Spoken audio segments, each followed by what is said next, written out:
नमस्कार, मी विशाल परदेशी. सुप्रभात. जगाच्या पाठीवर या विशेष बुलेटिनमध्ये आपलं सगळ्यांचं स्वागत. जगाच्या पाठीवर नेमकं कुठे कुठे काय घडलंय हे जाणून घेण्याची उत्सुकता नेहमीच आपल्याला असते आणि त्याच अनुषंगाने आपण जाणून घेणार आहोत त्याबद्दलच्या घडामोडी. अगदी झटपट सुरुवात करूया. कोरोनाच्या वाढत्या प्रभावामुळे हतबल झालेल्या जगातील महासत्ता अमेरिकेने आता प्लाझ्मा थेरपीला मान्यता दिली आहे. कोरोनावरची लस येण्यासाठी आणखी उशीर होणार हे लक्षात येताच अमेरिकेच्या ट्रम्प प्रशासनाने हा निर्णय घेतलाय. जागतिक आरोग्य संघटनेने प्लाझ्मा थेरपी ही कोरोनासाठी उत्तम उपचार नसल्याचं पुन्हा एकदा सांगितलंय. दरम्यान सूत्रांच्या माहितीनुसार ट्रम्प सरकार कोरोना लसीच्या चाचण्या पूर्ण होण्याच्या आधीच त्याच्या वापराला परवानगी देऊ शकते. अमेरिकेतील एफडीएचे आयुक्त स्टीफन हाईन यांनी कोरोना रुग्णांवर उपचार म्हणून केल्या जाणाऱ्या प्लाझ्मा थेरपीविषयी दिलेली माहिती चुकीची होती असं सांगत माफी मागितली आहे. प्लाझ्मा थेरपीमुळे 35% रुग्ण बरे होण्यात झाल्याची माहिती त्यांनी दिली होती आणि जी चूक होती असं स्वतः त्यांनी मान्य केलं. रशियाकडून लॉन्च करण्यात आलेली कोरोना लस बेलारूसच्या नागरिकांसाठी सर्वात आधी मिळणार असल्याचा बेलारूसचे राष्ट्राध्यक्ष अलेक्झांडर लुकाशेन्को यांनी केलेला आहे. दावा त्यांनी केला. लसीसंदर्भात रशियाचे अध्यक्ष व्लादिमीर पुतीन यांनी आपल्याला तसा विश्वास दिल्याचं त्यांनी म्हटलंय. पुतीन आणि लुकाशेन्को यांच्यात या संदर्भात बोलणं झालं असून सोमवारपासून लसीच्या 3ऱ्या टप्प्यातील ह्युमन ट्रायलला सुरुवात झाली असल्याची माहिती देण्यात आली आहे. कोरोनामुळे संपूर्ण जगाच्या अर्थव्यवस्थेवर परिणाम झाला आहे. अरबमधील अर्थव्यवस्था कमकुवत झाली आहे आणि त्यामुळे इथल्या स्थानिकांना तरुणांना रोजगार देण्याकरता प्रयत्न केले जात आहेत. यासाठी 8 लाख भारतीयांच्या नोकरीवर गदा येण्याची शक्यता आहे. कोरोना महामारीच्या काळात मेक्सिकोमध्ये शाळा बंद आहेत. त्यामुळे विद्यार्थ्यांचं होणारं नुकसान लक्षात घेऊन इथल्या सरकारनं ऑनलाईन शाळा सुरू केल्या.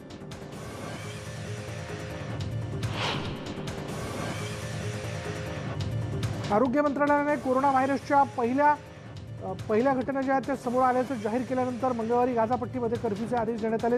आतापर्यंत गाझामध्ये नोंदवलेली कोरोनाची सगळी प्रकरणं परदेशातून परत आलेल्या रहिवाशांची सापडली आहेत आणि त्यामुळे परदेशातून आलेल्या नागरिकांना विलगीकरणात ठेवण्याच्या सुविधा तातडीने उभ्या केल्या जात आहेत. हमासच्या आरोग्य मंत्रालयाने सांगितलंय की एकाच गावातल्या 4 व्यक्तींमध्ये कोरोना विषाणूची चाचणी घेतली आहे आणि या संसर्गाचा स्रोत शोधण्यासाठी तपास सुरू आहे. हाँगकाँगमध्ये एका व्यक्तीला कोरोनामुक्त झाल्यानंतर पुन्हा कोरोनाची लागण झाल्याचा दावा हाँगकाँग युनिव्हर्सिटीच्या एका शास्त्रज्ञांनी केला आहे. स्पेनमधून हाँगकाँगमध्ये परत आलेल्या एका 33 वर्षीय व्यक्तीला पुन्हा कोरोनाची लागण झाल्याचं चाचणीतून समोर आलं आणि या व्यक्तीला मार्चमध्येही कोरोनाची लागण झाली. मात्र त्या व्यक्तीच्या शरीराला अँटीबॉडी तयार करता येत असल्याने त्याला पुन्हा कोरोनाची लागण झाल्यानंतरही तो कमी वेळात त्यावर मात करू शकणार असल्याचा दावाही शास्त्रज्ञांनी केला. चीनने कोरोनाच्या 2 लसींना परवानगी दिली असून लसीचा वापर केवळ इमर्जन्सीमध्ये केला जाणार आहे. मात्र या लसीची शेवटची मानवी चाचणी अद्याप बाकी आहे. चीनच्या लस प्रबंधक कायद्यानुसार ही लस केवळ अशाच रुग्णांसाठी वापरता येणार आहे ज्यांना एका ठराविक वेळेत कोरोना होण्याची शक्यता आहे अशी माहिती चीनच्या एका आरोग्य अधिकाऱ्याने दिली आहे. चीनच्या प्रशासनाने काही स्वदेशी कंपन्यांनाच या लसीसाठी परवानगी दिली आहे. अमेरिकेच्या जॉर्जियातील शाळा पुन्हा सुरू करण्यात आल्या खऱ्या, मात्र पुन्हा कोरोनाचा संसर्ग वाढल्यामुळे अनेक ठिकाणी शाळा बंद करण्याची वेळ आली आहे. अमेरिकेत कोरोनाची सौम्य आणि मध्यम स्वरूपाची लक्षणं असलेल्या रुग्णांची संख्या वाढते आणि या पार्श्वभूमीवर हा निर्णय घेण्यात आला. शाळेत पूर्वीप्रमाणे विद्यार्थ्यांच्या वैयक्तिक उपस्थितीवर भर देण्याची आवश्यकता असल्याचं मत अमेरिकेच्या शिक्षण सचिव बेट्सी डेव्होस यांनी व्यक्त केलेलं आहे.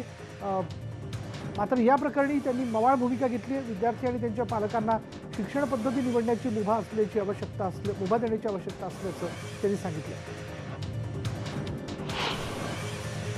न्यूयॉर्क शहरातील मॅनहॅटनमधील हडसन यार्ड्स शेजारच्या बेला ॲब्झग पार्कमध्ये न्यूयॉर्कच्या पार्क्स विभागाने किंग आणि त्यांनी नावाच्या सिल्वरबॅक माउंटेन गोरिल्लाचे मोठं शिल्प ठेवलेलं आहे आणि हे 4.5 टन कांस्य शिल्प असून गिलियानी मार्क चॅटलर या शिल्पकारांनी ते बनवलं आहे. संकटात सापडलेल्या प्राण्यांच्या प्रति जागरूकता पसरवण्यासाठी आणि या कोरोनाच्या संकट काळात एक नवी संस्कृती निर्माण करण्यासाठी हे मोठं शिल्प तयार करण्यात आलं आहे. पुढच्या 9 महिन्यांपर्यंत हे शिल्प पार्कमध्ये ठेवलं जाणार आहे.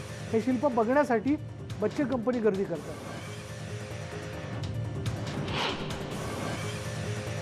व्हेनेझुएलामध्ये कराकसमध्ये रस्त्याच्या बाजूला छोट्या गाड्यांवरून खाद्यपदार्थ विकणारे अनेक विक्रेते रात्रीच्या वेळी काराकसमधील नाईट लाईफ ही खाद्यपदार्थांसाठी प्रसिद्ध आहे. मात्र कोरोनामुळे या छोट्या विक्रेत्यांना मोठा फटका बसला आहे. त्यांना आपल्या खाद्यपदार्थ विक्रीच्या गाड्या बंद कराव्या लागल्यानं अनेकांवर उपासमारीची वेळ आली होती. त्यामुळे अनेक विक्रेत्यांनी आपापल्या घरामध्येच खाद्यपदार्थ विक्रीचा व्यवसाय सुरू केला आणि ग्राहकांना घरपोच पदार्थ पोहोचवले जातात. अशा अनेकांनी विविध व्यवसाय करायलाही सुरुवात केली.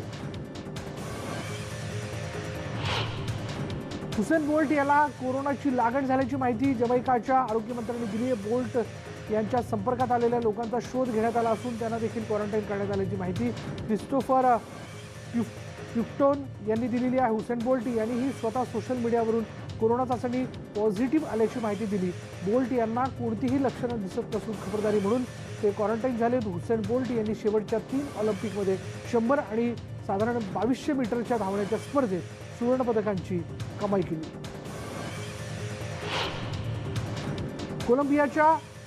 कोलंबियाला सबाना युनिव्हर्सिटीच्या अभियंत्यांनी येत्या आठवड्यात कोरोना रुग्णांना मदत करण्यासाठी कोलंबियाच्या रुग्णालयांसाठी काही मशीन्स पाठवल्यात. व्हेंटिलेटरप्रमाणेच या मशीन्स असून त्यांना हेरॉन असं नाव देण्यात आलं आहे. या मशीन्स कोलंबियामध्येच बनवण्यात आल्यात. अभियंत्यांच्या या मदतीमुळे काही रुग्णालयांना दिलासा मिळाला. कोरोना काळात कोलंबियातील आरोग्य यंत्रणा कमकुवत झाली असून या मशीन्सचा आरोग्य यंत्रणेला मोठा फायदा होईल अशी आशा अभियंत्यांनी व्यक्त केली आहे.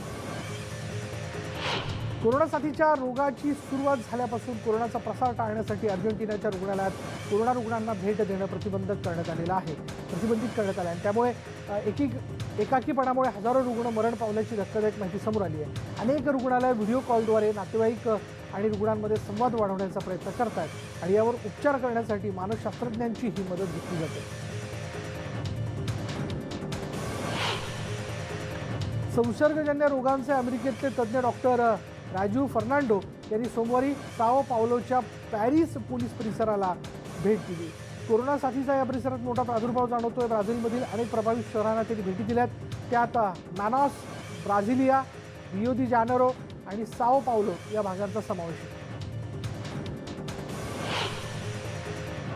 अनेक दशकांच्या प्रयत्नांनंतर आफ्रिकन खंड पोलिओ व्हायरसपासून मुक्त झाल्याची घोषणा जागतिक आरोग्य संघटनेच्या अधिकाऱ्यांनी केली आहे. गेल्या 4 वर्षांपासून आफ्रिकन खंडात एकही पोलिओ व्हायरसचा संक्रमित आढळून न आल्याची माहिती पोलिओ निर्मूलनासाठी असलेल्या आफ्रिकन प्रादेशिक प्रमाणन आयोगाने दिली आहे. एकीकडे आफ्रिकेत एका वर्षात 75,000 मुलांना पोलिओमुळे पॅरालिसिस होत होता.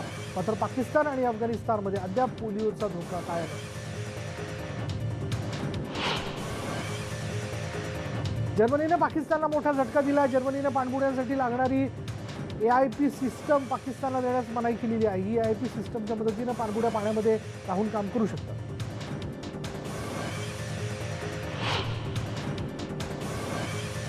सिरियन सरकार, विरोधी गट आणि नागरी समाज दूत यांच्याशी संयुक्त राष्ट्रसंघाच्या मदतीने चर्चेच्या फेऱ्या सुरू झालेल्या आहेत. घटनात्मक समितीच्या 3 सदस्यांच्या कोरोना चाचण्या पॉझिटिव्ह आल्यानंतर सोमवारी सुरू झालेली बैठक तातडीने थांबवण्यात आली. सिरियाच्या सरचिटणीस कार्यालयाच्या विशेष दूतांच्या कार्यालयाकडून हे स्पष्ट करण्यात आले. सोमवारी सुरू झालेल्या बैठकीसाठी सिरियन घटनात्मक समितीचे एकूण 45 सदस्य उपस्थित होते. रिपब्लिकन पक्षाच्या पहिल्या दूरस्थ अधिवेशनाचा अर्थात व्हिडिओ कॉन्फरन्सिंगने घेतलेलं अधिवेशन याचा सोपस्कर अखेर पार पडला. यामध्ये राष्ट्राध्यक्ष आणि रिपब्लिकन पक्षाचे नेते डोनाल्ड ट्रम्प आणि त्यांचे समर्थक मोठ्या संख्येने उपस्थित होते. ट्रम्प पुन्हा एकदा चमत्कार करतील आणि नक्की निवडून येतील असा विश्वास ट्रम्प यांच्या समर्थकांना वाटतो.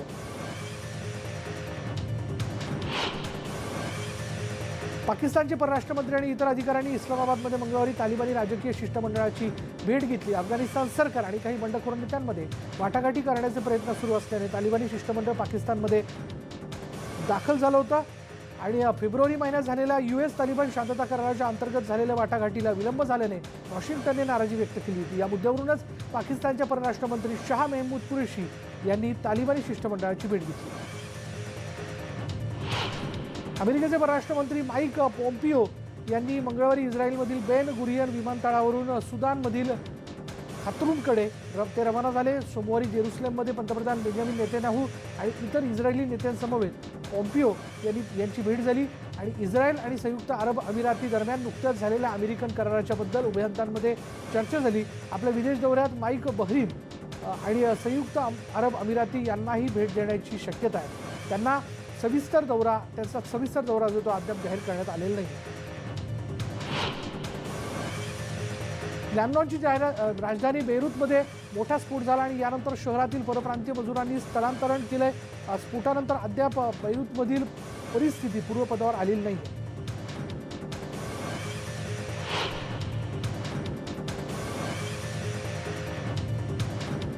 फ्रान्स, इटली आणि ग्रीस पूर्वेच्या भूमध्य बेटांवर 3 दिवसांचा हवाई आणि समुद्री सैन्य सराव करण्यात आला। फ्रान्स आणि ग्रीसने लढाऊ विमान आणि नेव्हीची जहाजं तैनात केलेली आहेत। अमेरिकेच्या नौदलाने रविवारी पॅसिफिक महासागरातील हवाईजवळ प्रशिक्षण अभ्यासादरम्यान एक क्षेपणास्त्र प्रक्षेपित केलं। USS चुंग हू या जहाजातून हे क्षेपणास्त्र प्रक्षेपित करण्यात आलं।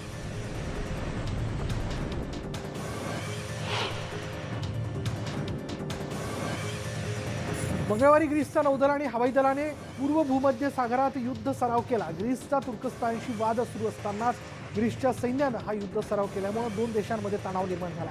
पण ग्रीसनं हा केवळ एक सैन्य प्रशिक्षणाचा भाग असल्याचं सांगितलं। ग्रीस आणि अमेरिकेनं याच परिसरात संयुक्तपणे युद्ध सराव केला होता आणि त्यानंतर ग्रीसने हे सैन्य प्रशिक्षण सुरू केलं होतं। पूर्व भूमध्य समुद्रातील हद्दीवरून ग्रीस आणि तुर्कस्तानमध्ये गेल्या काही दिवसांपासून तणाव सुरू आहे आणि त्या पार्श्वभूमीवर ग्रीसच्या सैन्यानं सराव सुरू केल्यामुळे वातावरण आणखी तापलं। ग्रीस आणि तुर्कस्तान दरम्यान समुद्रातील हद्दीवरून तणाव निर्माण झाला आहे आणि हा तणाव कमी करण्यासाठी आता जर्मनीच्या परराष्ट्रमंत्र्यांनी पुढाकार घेतला। या वादाच्या पार्श्वभूमीवर मंगळवारी अथेन्समध्ये जर्मनीचे परराष्ट्रमंत्री हेके मास आणि ग्रीसचे नेते निकोस डेंडायस यांची भेट झाली। ग्रीसने भूमध्य दक्षिण पूर्व समुद्रात युद्ध सराव केला आणि त्यामध्ये नौदल आणि हवाई दलाने सहभाग घेतला होता। तर या समुद्र परिसरातच तुर्कस्ताननं गॅस आणि इंधनाचा साठा शोधला आहे आणि त्यामुळे या परिसरात तणाव निर्माण झाला।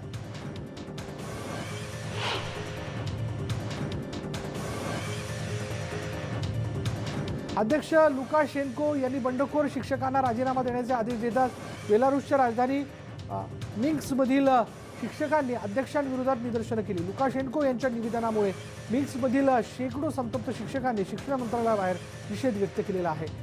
लुकाशेंको यांनी राजीनामा द्यावा यासाठी विविध क्षेत्रातील कर्मचारी संपावर गेले। लुकाशेंको यांच्या विरोधात बेलारूसमध्ये मोठ्या प्रमाणात आंदोलन सुरू आहे।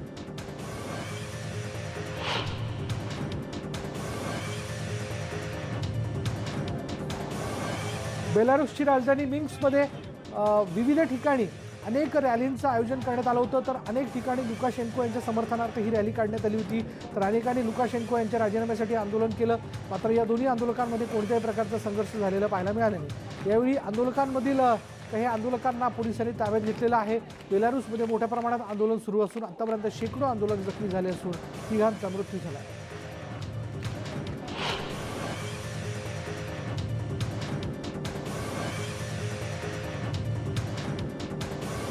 लिबियातील UN समर्थक सरकारच्या पंतप्रधानांनी राजधानीत झालेल्या आंदोलकांवरील हल्ल्यावर भाष्य केलं। आंदोलकांनी तोडफोड केली। दरम्यान अपहरण नाट्य सुद्धा झाल्याचं त्यांनी सांगितलं। आंदोलकांनी मोठ्या प्रमाणावर सार्वजनिक खासगी मालमत्तेचं नुकसान केलं आणि हे सहन करणार नसल्याचं यावेळी पंतप्रधान फैज अल सरसाज यांनी सांगितलं।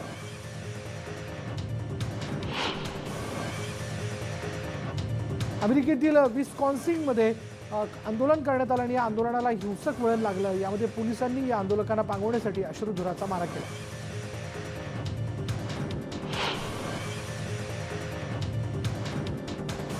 बेलारूसमधील राजधानीत मिन्स्कमध्ये आंदोलन करण्यात आलं। बेलारूसचे 16व्या राष्ट्रपतींनी राजीनामा द्यावा ही मागणी करत हे आंदोलन करण्यात आलं। यावेळी काही आंदोलनकर्त्यांना पोलिसांनी ताब्यात घेतलं।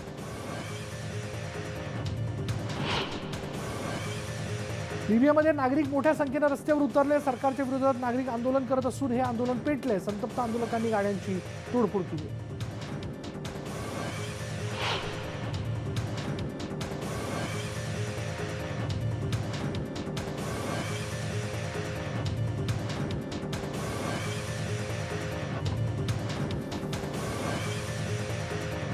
न्यूयॉर्कमधील टपाल कामगार संघटनेच्या कर्मचाऱ्यांनी मंगळवारी मॅनहॅटनच्या टपाल कार्यालयासमोर निषेध आंदोलन केलं। या कर्मचाऱ्यांनी टपाल सेवेच्या कटबॅकचा कडाडून विरोध केला। एकीकडे पोस्ट सेवेची गरज वाढत असताना पोस्टाचा खर्च तसंच सेवेला कात्री लावण्याचा निर्णय पोस्ट मास्टर जनरल लुईस डिजॉय यांनी घेतला आणि त्याविरोधात आता कर्मचाऱ्यांनी दंड थोपटले।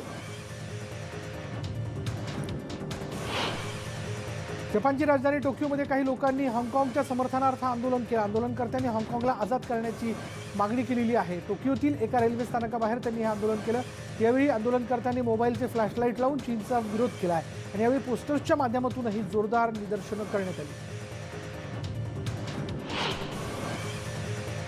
केनोशोमध्ये झालेल्या हिंसक आंदोलनामध्ये अनेक ठिकाणी मोठं नुकसान झालंय तर अनेक जण जखमी झालेत. आंदोलनादरम्यान आंदोलकांनी काचेच्या बॉटल्स फेकल्या तसंच फटाके देखील फोडले. यामध्ये काही दुकानांच्या काचा फुटल्यात तर दुकानांमधील अनेक वस्तूंचं यात नुकसान झालंय. यावर अनेक दुकानदारांनी नाराजी व्यक्त केली. इतरांच्या वस्तूंची आणि मालमत्तेची तोडफोड करणं म्हणजे न्याय नाही असं मत अनेक दुकानदारांनी व्यक्त केलं.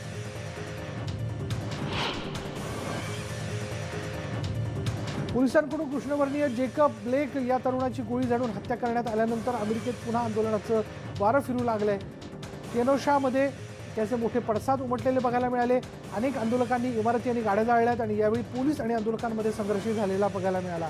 या दृश्यांची काही एरियल फुटेज जे आहे ते दृश्यांचं ते आपल्या समोर आलेलं आहे. सर्वत्र धुराचे लोट पसरले असून मोठं नुकसान झालं आहे.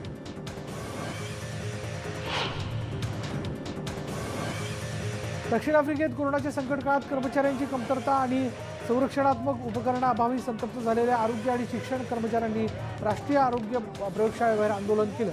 आतापर्यंत 240 आरोग्य कर्मचाऱ्यांचा कोरोनामुळे मृत्यू झाला तर सार्वजनिक क्षेत्रातील 27,000 कर्मचाऱ्यांना कोरोनाची लागण झाली आणि यावेळी कर्मचाऱ्यांनी नो पीपी नो वर्क अशी घोषणाबाजी केली. दक्षिण आफ्रिकेत आतापर्यंत 6,11,450 जणांना कोरोनाची लागण झाली आहे तर 13,159 जणांचा मृत्यू झाला.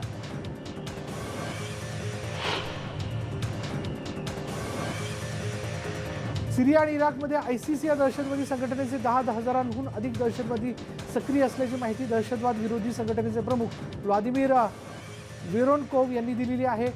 संयुक्त राष्ट्र परिषदेत बोलत असताना दिलेल्या माहितीत व्लादिमीर वेरोनकोव्ह यांनी दहशतवादी सिरिया आणि इराक या दोन्ही देशांमध्ये छोट्या शाखा तयार करून काम करत असल्याचं म्हटलंय.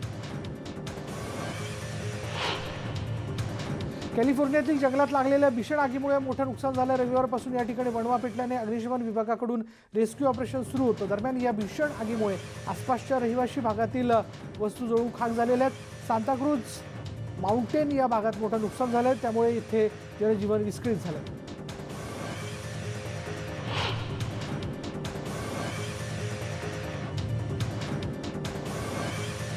कॅलिफोर्नियामध्ये झालेल्या आगीमुळे अनेकांचं स्थलांतर करण्यात आलं होतं. आता या नागरिकांना आपल्या घरांची अवस्था बघण्यासाठी पुन्हा हळूहळू आपल्या घरी परतण्याची परवानगी देण्यात आली आहे. त्या आगीत अनेकांची घरं भस्मसात झाली आहेत आणि या आगीत अनेक लोकांचा मृत्यू झाला आहे. तर आत्तापर्यंत 1,300 घरं जळालेली आहेत तर 1,70,000 नागरिकांचं स्थलांतर करण्यात आलं.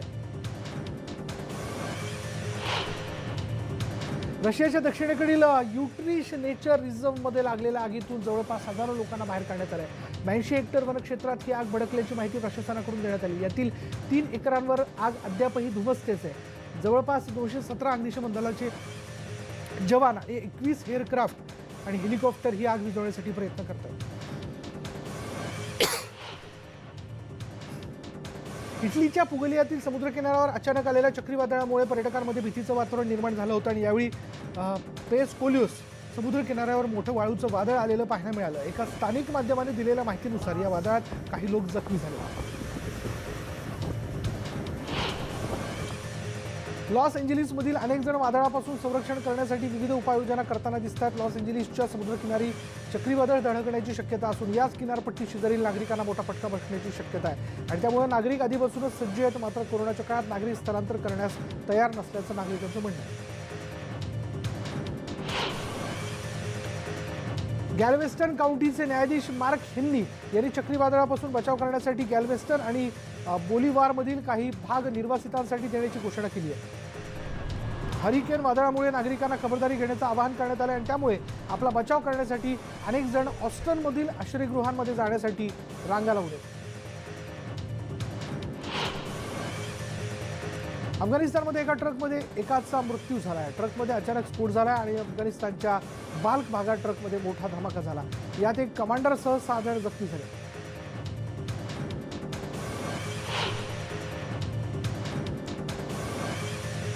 बार्सिलोनाचा अव्वल फुटबॉलपटू लिओनेल मेसीला करारबद्ध करण्यासाठी मँचेस्टर सिटीने जय्यत तयारी केली आहे. मात्र जगातील सर्वोत्तम फुटबॉलपटूला विकत घेण्यासाठी किती रक्कम मोजावी लागेल याची चाचपणी ही सिटीकडून केली जाते. मेसीसाठीचा प्रस्ताव तयार करणं किती किचकट असेल याची कल्पना सिटीला आहे, पण आर्थिक विषयीच्या नियमांचं उल्लंघन न करता त्याला विकत घेण्याची सिटीची तयारी आहे. मेसीला विकण्याची आमची तयारी नाही अशी भूमिका बार्सिलोनाने घेतली.